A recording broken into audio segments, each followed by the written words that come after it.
Selamat Hari Raya,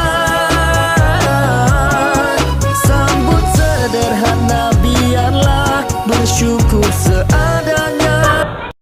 Assalamualaikum, selamat datang ke YouTube channel Geng Sekilau. Saya Zalfana Kia binti Muhammad Jeffrey, merupakan wartawan TV PSS Geng Sekilau. Pada hari ini, sekolah saya mengadakan sambutan Hari Raya peringkat sekolah bagi tahun 2026. Jom kita temu berakan-rakan.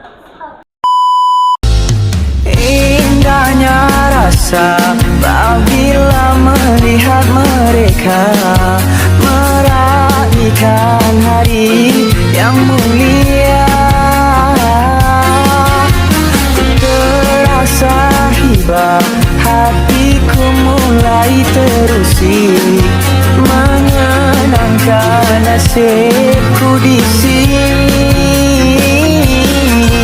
Siapalah aku untuk menagih kasih secebis rayuan untukku diraikan. Kemanakah aku di pagi Syawal ini mencari haluan?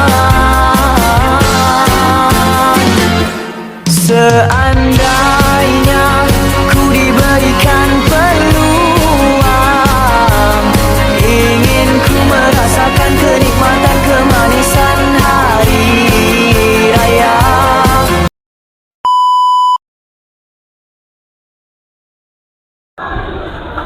Tahun ni awak raya kat mana?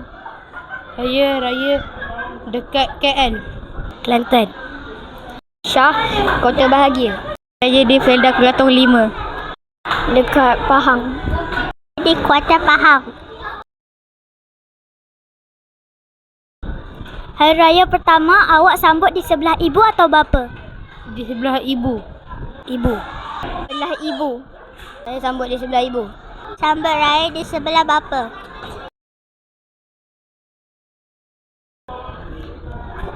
Apakah makanan kegemaran awak? Rendang. Rendang. Kek madu. Leks madu. Suka makan rendang. Baju raya awak tema apa?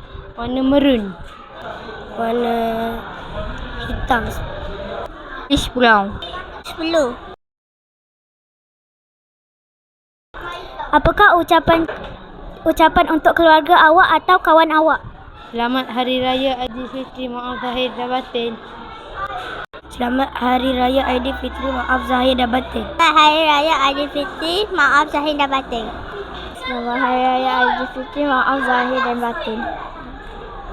Hari Raya Aidilfitri, maaf zahir dan batin. Sekian saja, terima kasih. Jumpa lagi. Selamat Raya.